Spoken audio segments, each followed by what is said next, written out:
Stand with your sutra books.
samsara come and go, transcending ancient and modern, in the midst of imperturbable samadhi. The form of no form reveals ever, ever, and forever. On this 11th day of April 2021, offering incense, flowers, light, tea, fruit, and sweets, with chanting of Dai Hi and Mon Bukai Jinshu, let us dedicate to Jinshu Rinzai Gigan Zenji Dai Osho. May the lineage of Dharma shine ever more brightly, and may the flowers always bloom at Shorinji, the temple of Bodhidharma. Let true Dharma continue, universal Sangha relation become complete.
dimension, universal life. Ura Shakyamuni Nyorai, Monju Dai Bosatsu, Fugen Dai Bosatsu, Namu Sanzen Sanzen Shobutsu. Ura Shakyamuni Dai Osho, Borai Dharmadai Shidai Osho, Nanyo Echu Zenji Dai Osho, Mugai Nyodai Zeni Dai Osho, Hakuen Nekaku Zenji Dai Osho. Ryoga Kutsu Soen Zenji Dai Osho, Hanya Kutsu Genpo Zenji Dai Osho, Tozu Kaisan Muishitsu Edo Zenji Dai Osho, Tozu Insen Kaisan Choran Yogin Zenji Dai Osho. Past, present, future, all Buddhas, Bodhisattvas, all ancestral teachers, Dai Osho. Let true Dharma continue, universal Sangha relation become complete.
Sentient beings are fundamentally Buddhas.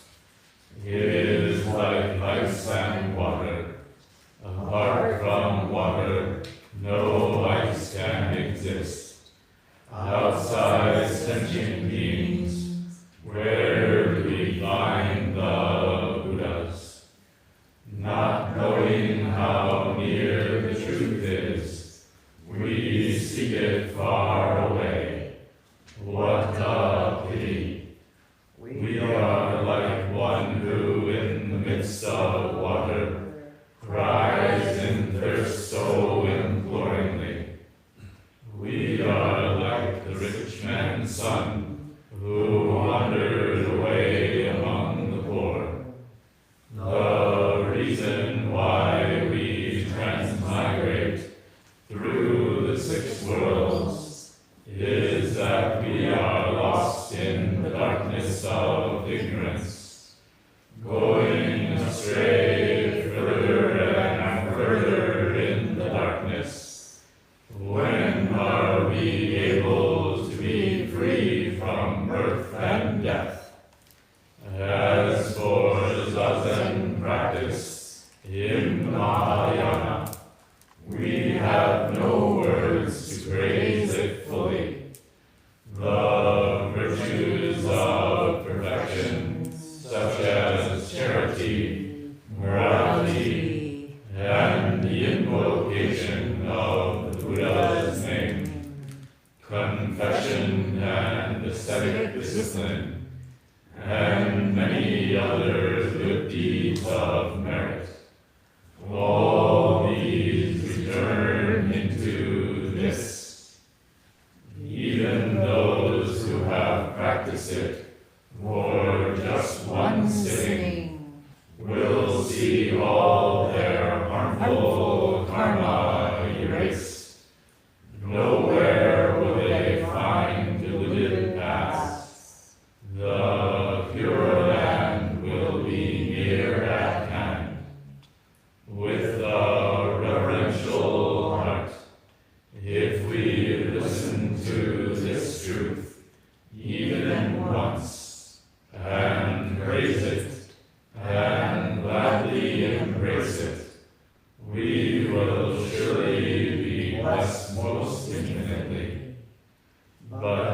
we concentrate within and testify to the truth that self-nature is no nature, we have really gone beyond foolish talk. The gate of the oneness of cause and effect is open. The path of non-duality runs straight ahead. To regard the form of no form as form, whether going or returning, we cannot be any place else. To regard the thought of no thought as thought, whether singing or dancing, we are the voice of the Dharma. How boundless the clear sky of Samadhi, how transparent the perfect moonlight of the fourfold wisdom. At this moment, what more need we seek? As the truth eternally reveals itself, this very place is the lotus land of purity. This very body is the body of the Buddha. 諸門下等種31足国士三冠南洋中国史三度自社を呼ぶ自社三度往楽す国士曰く町に思えり我汝に古布すと元来帰ってこれ汝我に古布す Entangling Vines, Case 31. The national teacher calls 3 times.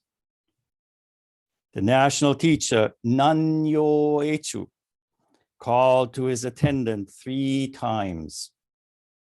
3 times his attendant answered.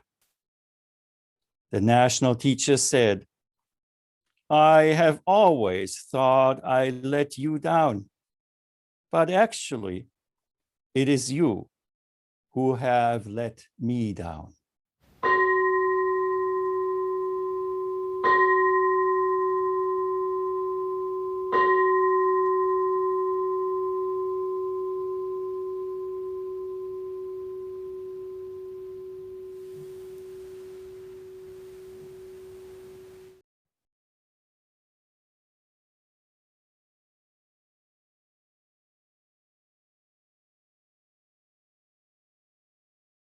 Good afternoon.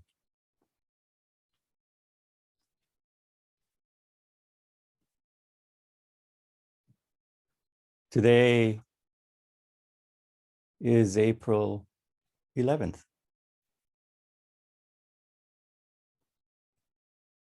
And we commemorated the founder of our school, Rinzai Gigen. Yesterday, we commemorated the birth of the very root of this teaching of the Buddha, Siddhartha Gautama. At the same time, in our morning chants, we hold dear to our hearts and to all the good nen that we can muster, all those innumerable beings, including human beings, related through the Dharma, related through cause and effect, related by being in this world, and suffering from various afflictions.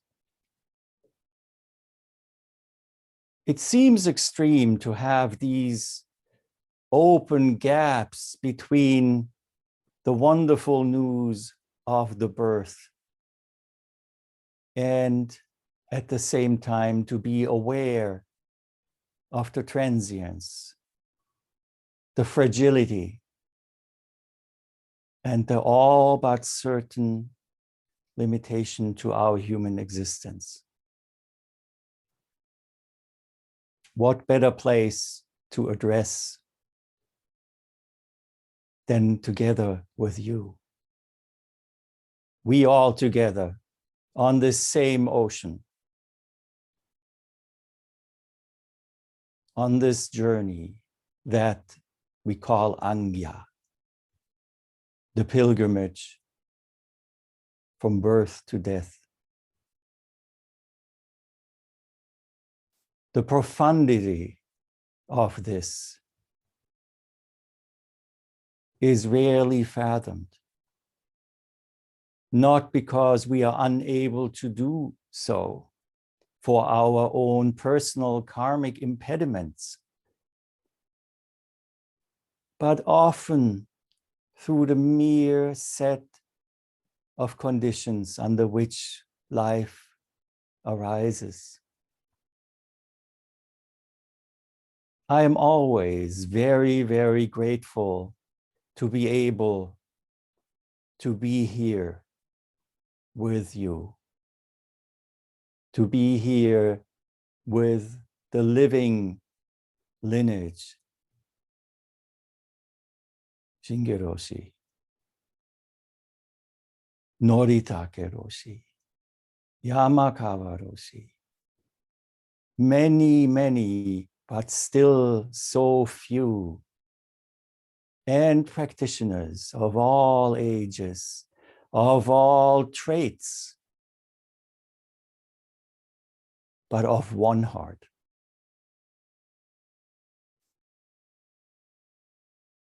The bitterness of transience, of impermanence, and the longing to become a fully complete being in this universe are wonderful motivators and energy that moves us forward in this endeavor that at times seems without an end, and that we acknowledge to be without an end. Butsudo mujo se ganjo. No end in sight. Having practitioners and Roshi return to Daibosatsu Zendo after the absence of what we call safety in such a poignant way is almost miraculous. But here we are once again together, connected via the streams of little electrons moving all around the globe. And not so much difference. The electrons moving around the various atoms and molecules in our physical bodies.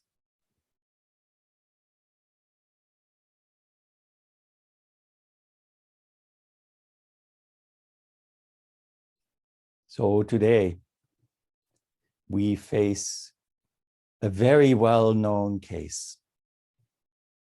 A case that we also find in the Gateless Gate as case 17, where the portion which we find in this entangling vines is the main case of the Gateless Gate.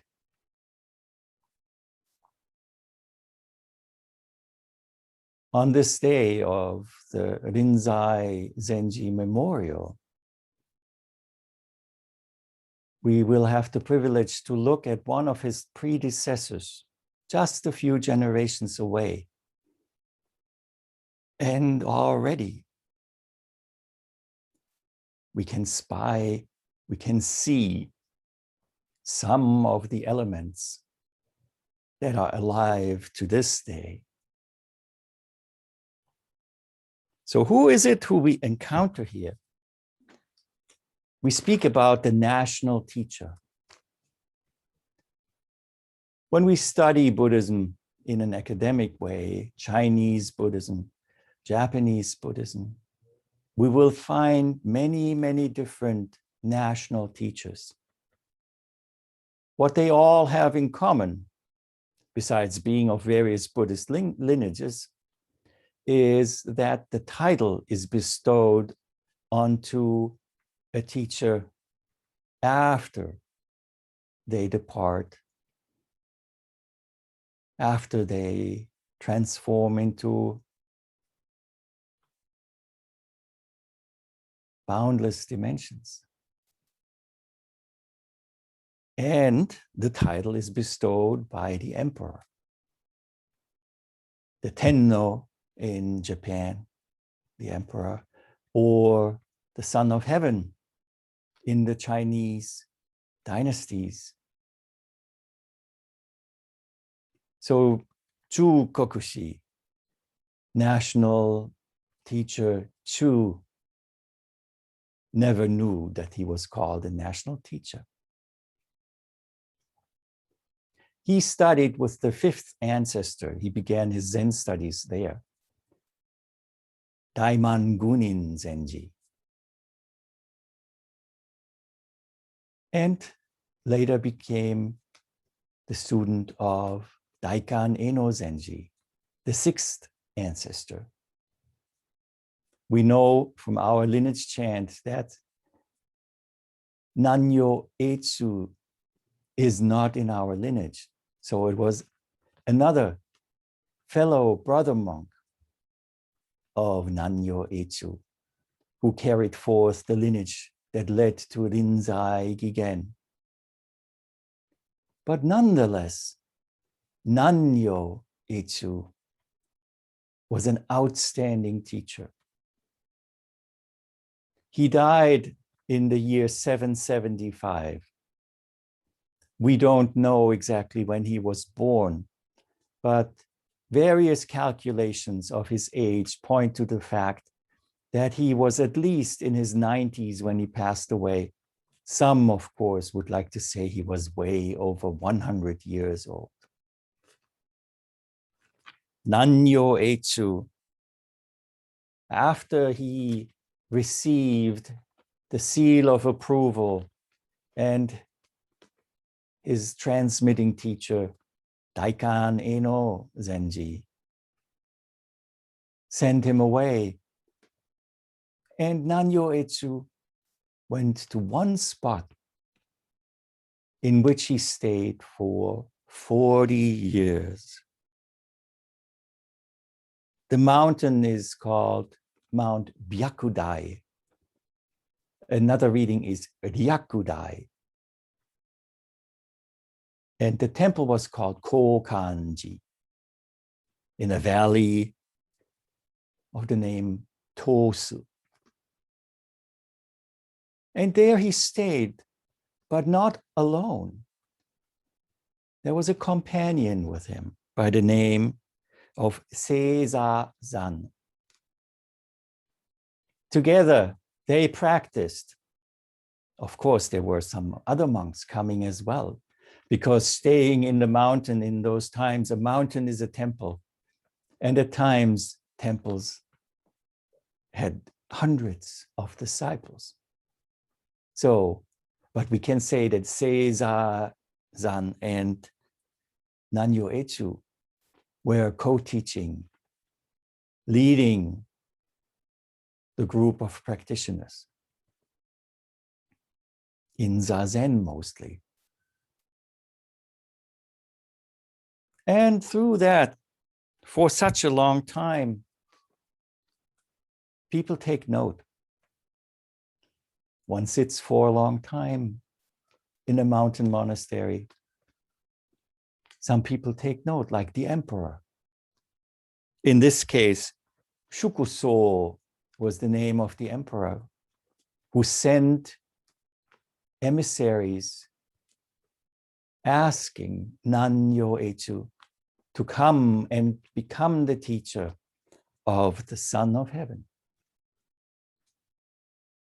It took some time to persuade Nanyo Echu to do that. And of course, he discussed his decision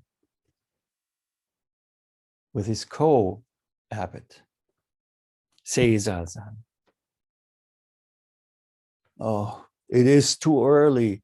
No, you should not leave. You should not go. We should do some more zazen here. Don't go to the capital. That was the opinion of Seiza-san. And it was not easy for Nanyo Echi to come to that decision to leave the mountain temple, Kokanji.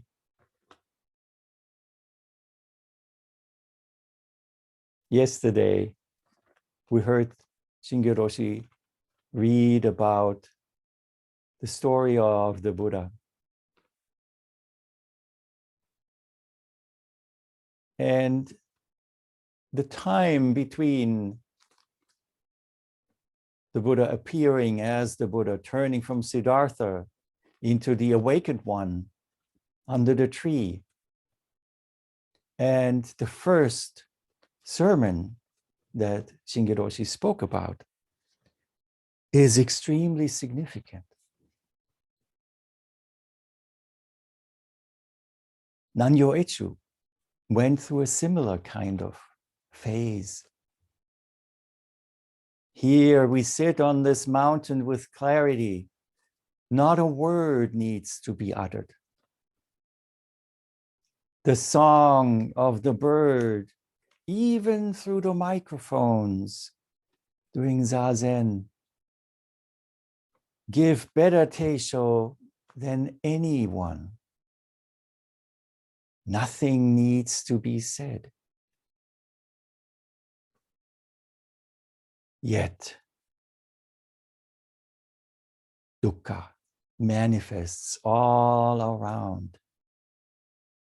Afflictions are clearly visible. The knowledge, the deep presence of the medicine tasted by the Buddha, tasted by Nanyo Echu, clearly sent them into this turmoil of having to decide to not just sit there and be healed, but to go out and speak.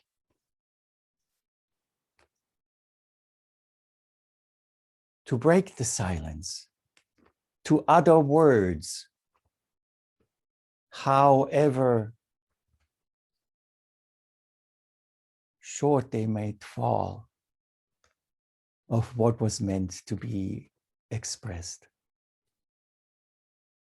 Very similar, both.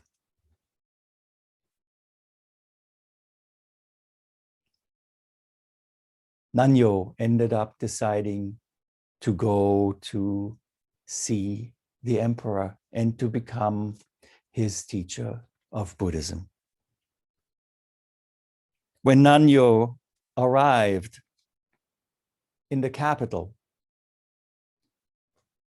the emperor himself came out, not only to greet him, but he even helped push along the cart on which this great teacher arrived. An incredible honor.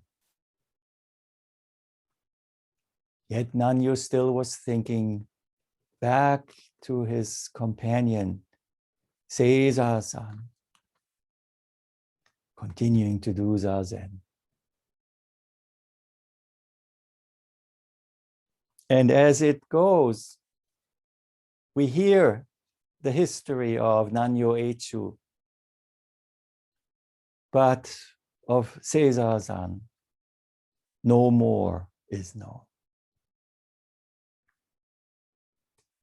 So how did Nanyo Echu teach?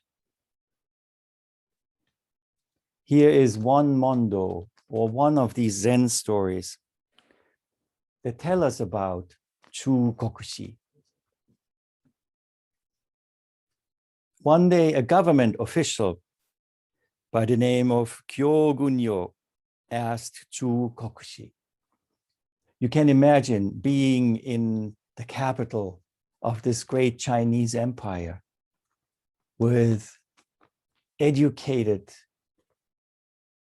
officials in the Confucian tradition, which is as old as the Buddhist tradition.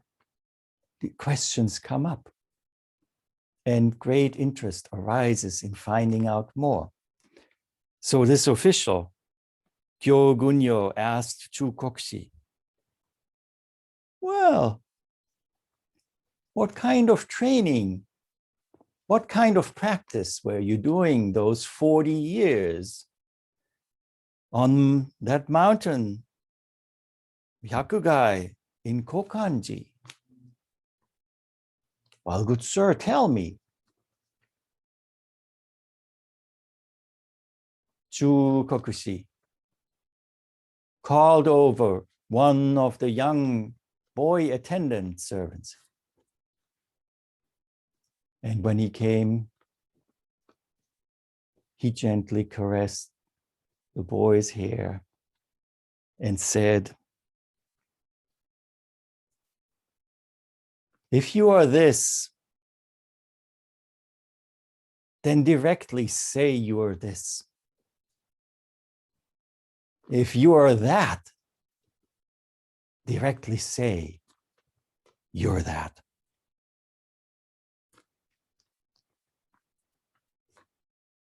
This is one of the examples how Nanyo Echu taught. Directly.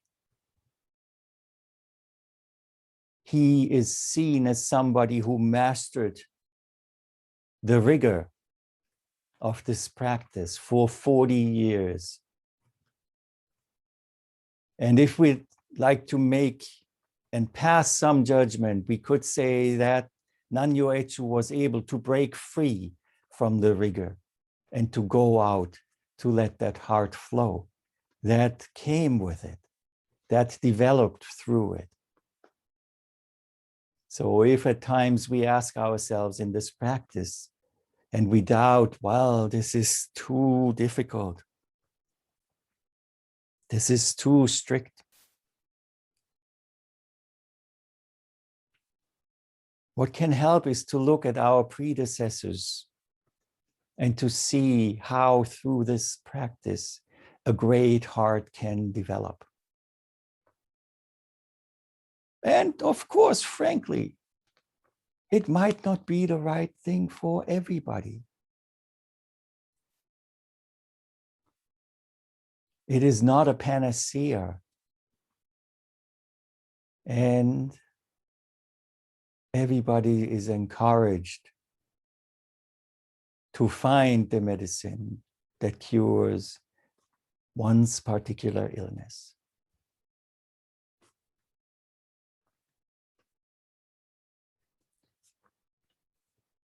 So the main koan, very brief,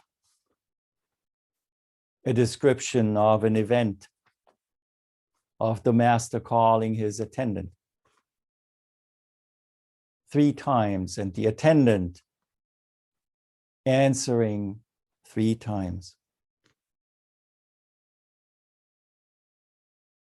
What about that?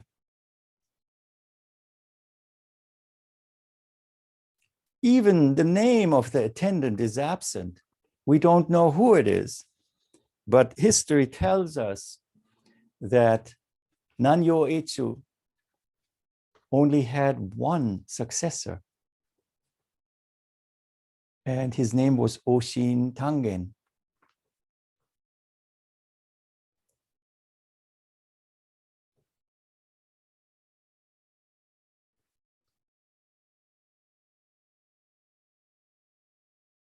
It must have been on the mountain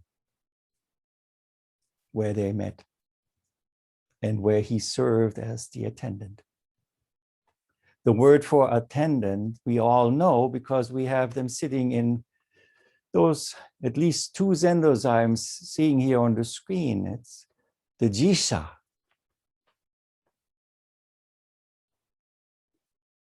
The jisha. The jisha who works in the inryo, in the quarters of the shike, of the Zen master of the temple, is called the inryo jisha. And to make it short, the second and the fourth character are cut out. And we just say inji.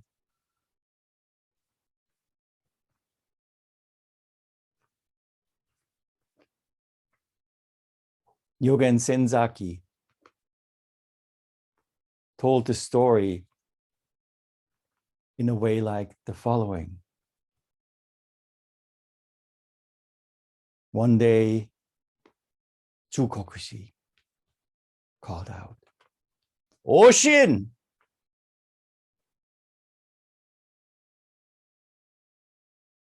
His attendant rushed up from the lower area of the monastery, came into the room of the teacher. Hi!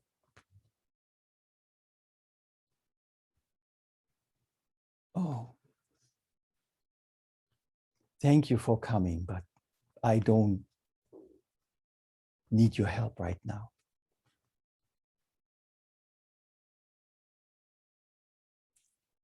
Shortly after,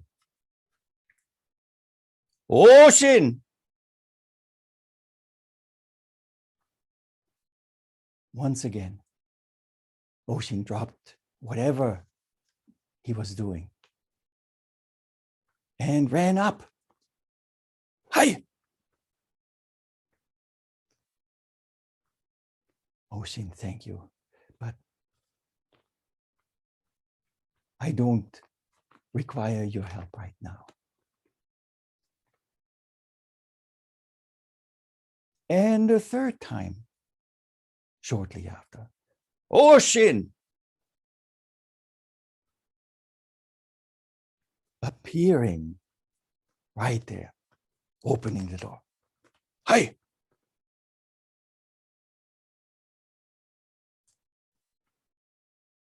So what is it with that calling? What is it? Why 3 times?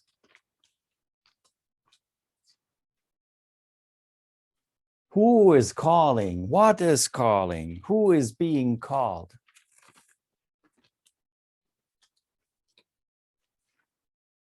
Now, this is an important point that we have to examine in this practice.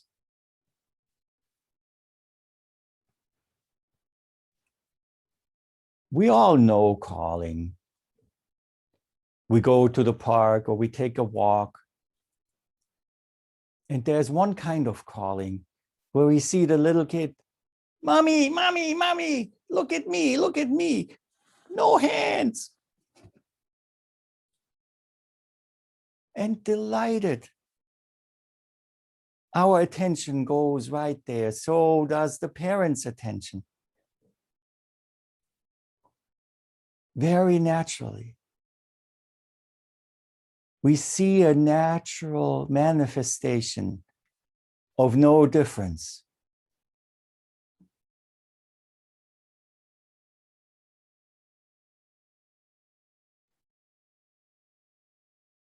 We also have other stories in our Western chest of wonderful stories that have to do with calling. Calling 3 times.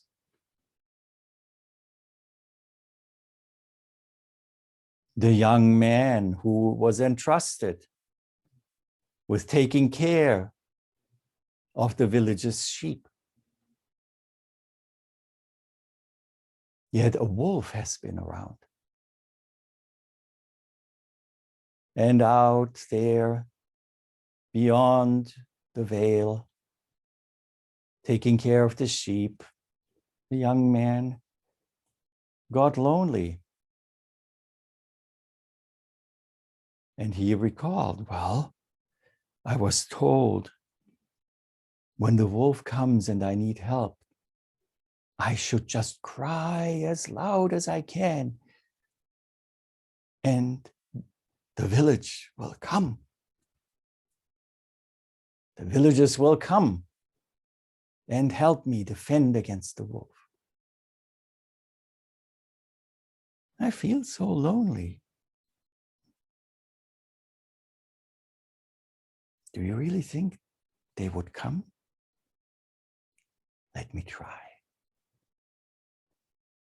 Wolf! Wolf! And the villagers dropped everything and came with their pitchforks, with whatever they could grab to save the young man and the sheep.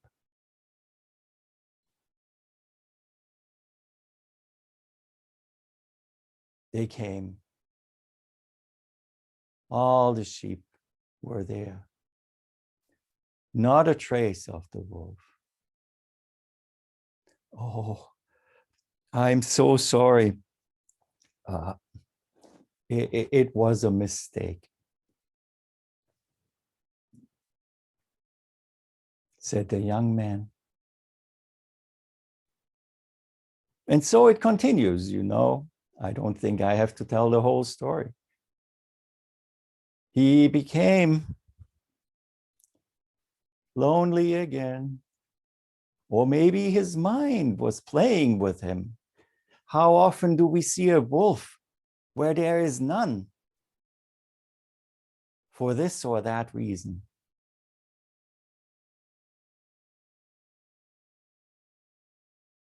But we learn that we should be really careful when we cry wolf.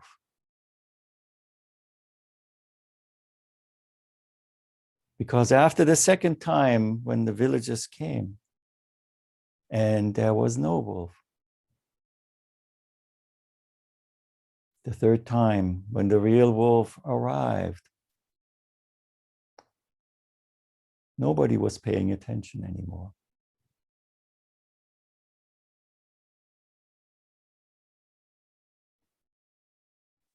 This is a story that seems to be a fairy tale, but just be careful and scan what the news is telling us. Where at times, when too many things happen, too many people cry wolf. And when tiredness sets in to respond to the calls. We already see a difference here between Oshin, of course, and the villages. A very different way of acting. Well, I'll say it again. A very different way of acting. Please note, I did not say of reacting, of acting.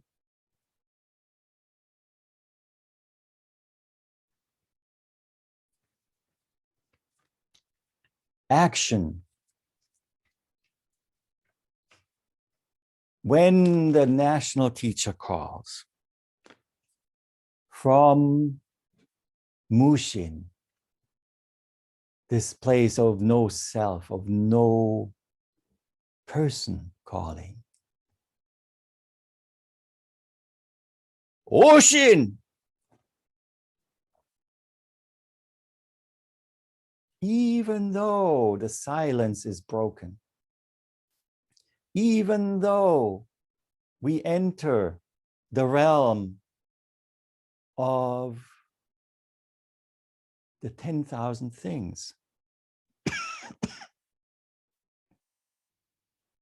It comes from the place of Mushin, of this open, spacious mind, unencumbered by ideas, unencumbered by outcomes.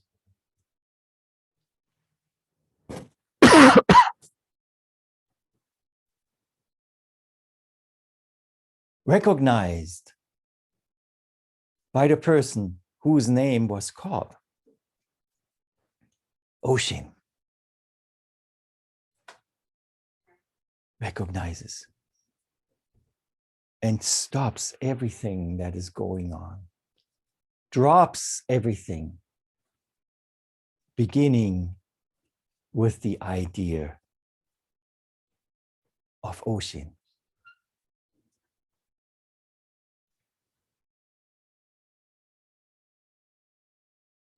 So what can we take from this?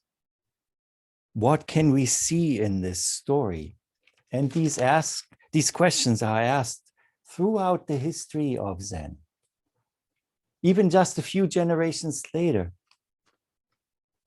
our wonderful ancestor Joshu Jushin was asked about it. A monk asked Joshu, what is the meaning of Kokshi calling his attendant? Joshu answered, it is like a person riding in the pitch dark. There may be no recognizable characters, but traces are there.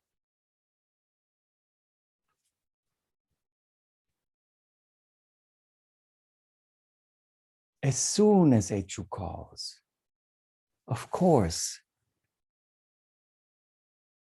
there is the nen of the intention of calling, the breaking open of this not true into the world of the 10,000 things. That is already leaving a trace, leaving a trace. But since it is a Zen teacher, a Zen master, reaching out to teach his students or her students,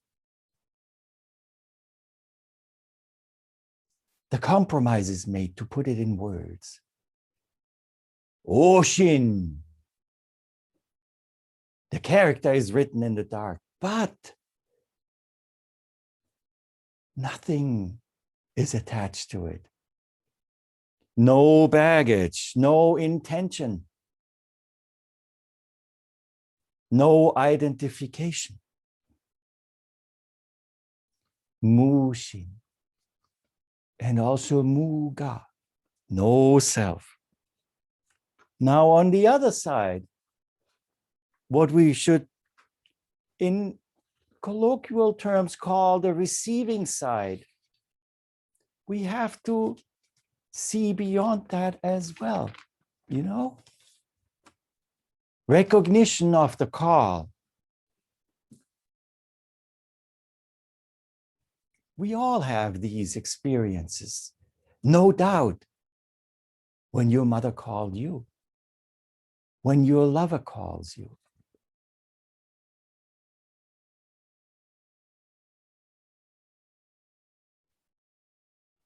The light, the illumination. Even though there is recognition, what comes next is of the utmost importance. Does it start a cascade of, oh my God, what does he want again?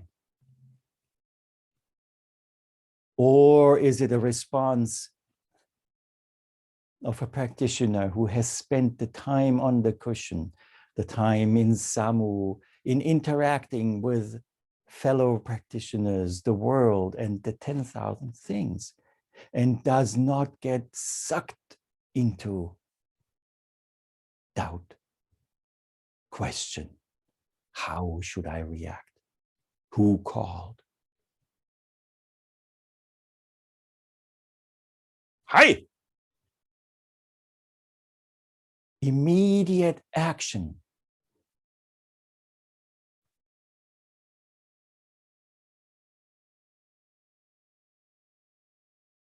I can imagine how this would work out. Maybe not so much during the pandemic, but what if you try that one day in a restaurant? Waiter! Oh, thank you, but I really don't need you right now. Try that a couple of times, yeah?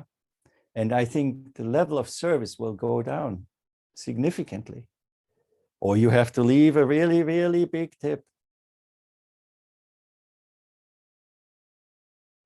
But that is really it, in it already. A true waiter would be a true server. And a true server does not attach themselves to the service, to not be in the way. Serving is acting by recognizing the need and that what is being asked for. And it's not always asked for by people. Let's be clear about that. Calls to us arrive in many different ways.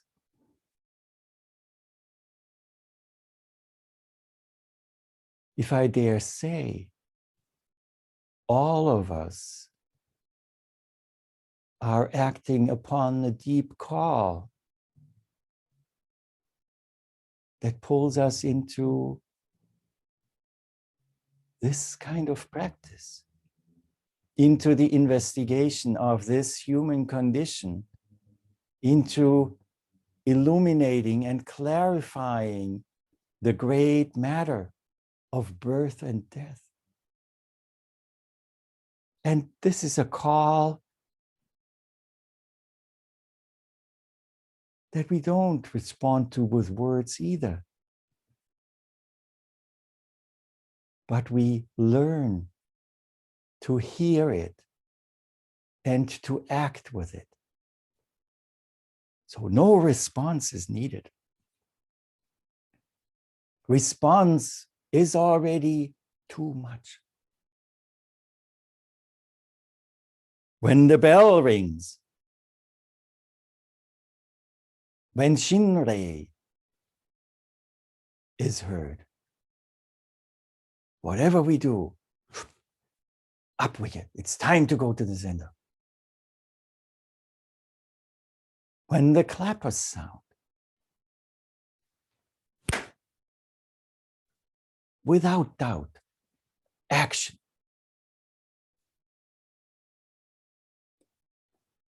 What happened here between the master and his student, Nanyo Echu and Tangen Oshin, is the demonstration of that activity of immediate action. After going beyond and letting go of any idea of sequence. Well, first the teacher called, and then the student answered. And then the teacher called again, and then the student answered again. And then he called again, and then he answered again. Oh, it's like getting up and saying, another day.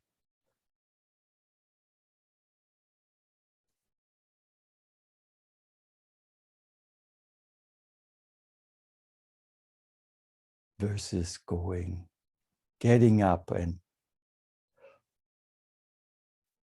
becoming completely open to freely act as the master of circumstance.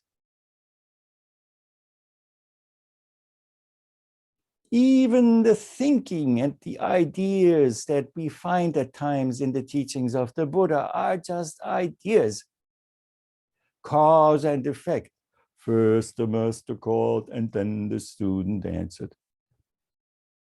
Macro, that's very macro, very not looking closely and not being with it.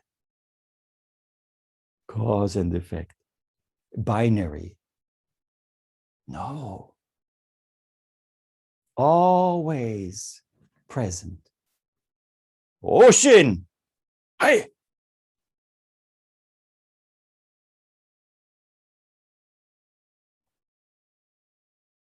What else calls to us? Is it just us in the Zen practice that are being called to do things? No, not at all. This devotional practice of Zen, of devoting ourselves fully to action, to presence, is a basic human longing and practice that we find in different cultures. Devotion and the complete surrender of this little I am self, of the idea who Oshin is or who Nanyo Echu is, a complete abandonment of that. To gain the freedom to act in accord with, and I'm using this word now deliberately, with the divine. Act, act, act is a common, deeply human reality. There are culturally different expressions. When, for example, the God of the Old Testament calls on you to accomplish truly difficult to accomplish things, Hineni, here I am, acting without doubt, without fear, without hesitation.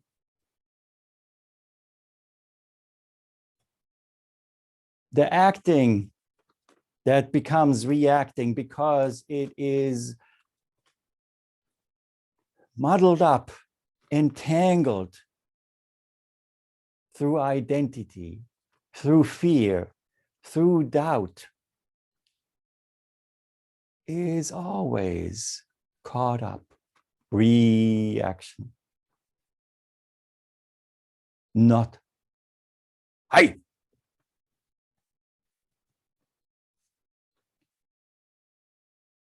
Umon Bunen Zenji. The Cloud Gate Master had an attendant who he called every day for 18 years. And when the attendant appeared, Umon would say, "What is it?"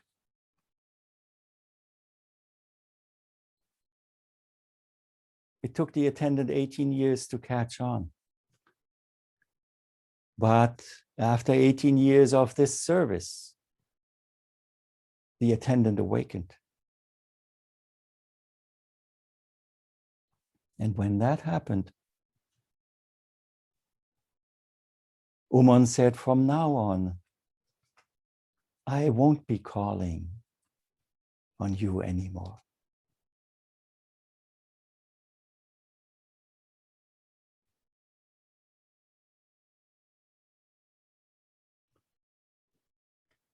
So the second part of the koan gives us a little bit of trouble at times because the words that are used in here can be interpreted in various different shades, in various different meanings. When the national teacher said after that interaction with Oshin, I have always thought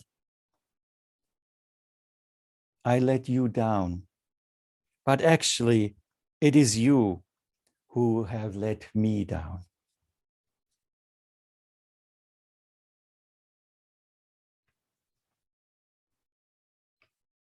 A different way to look at it, as I have seen it translated by Harada Roshi of the Harada Yasutani lineage, is I always thought I stood with my back facing you.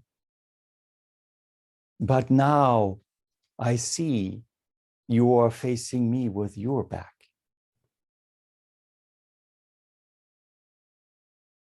Other translations speak about deceiving each other. That word kofu, to let down, to betray, to go against, to oppose, to transgress.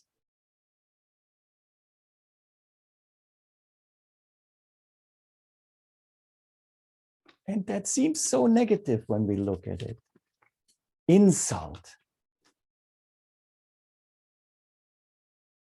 What could be insulted if the arrow of an insult has no solid target to get stuck in? That mushin has no resistance.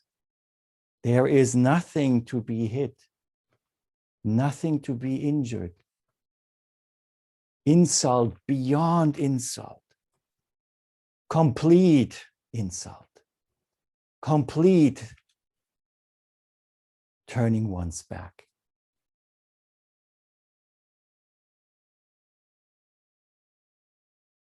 Action.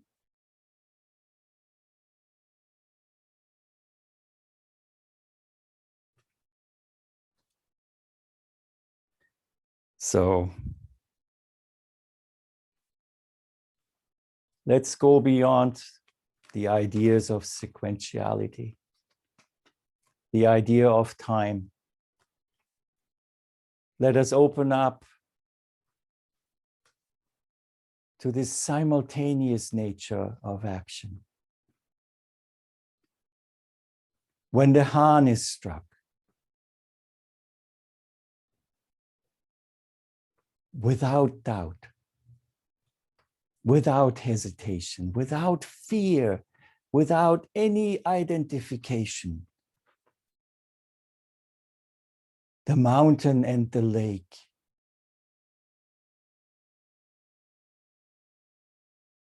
respond.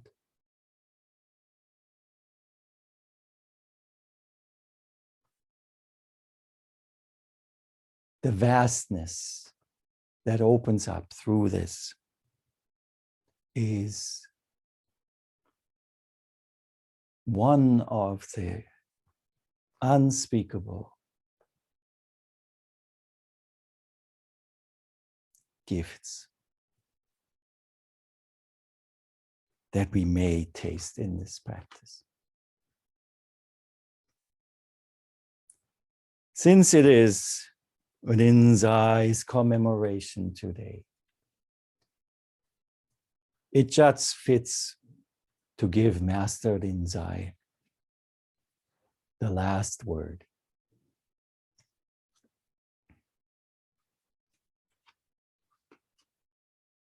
Venerable ones,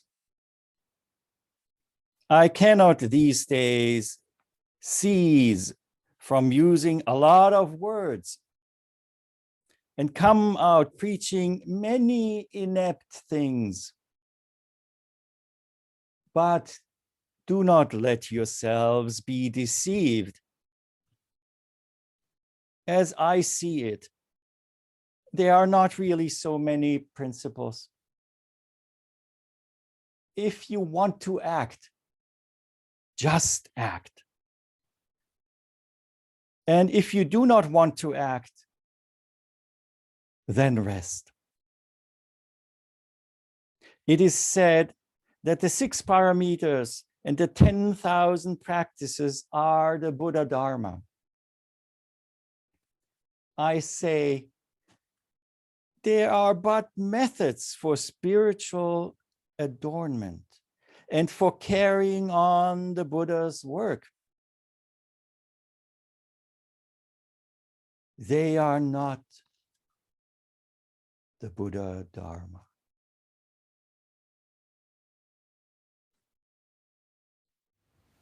Shujo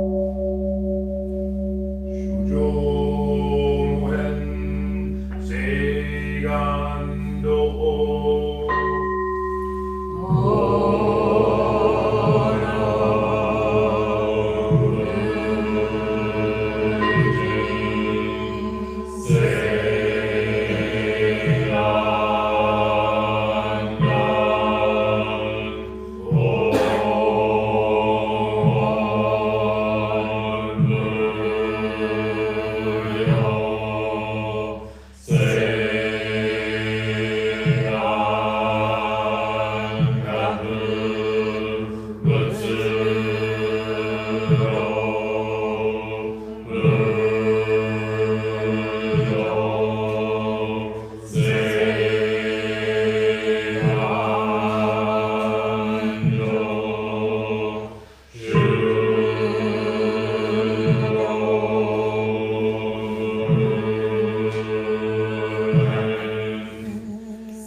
Yo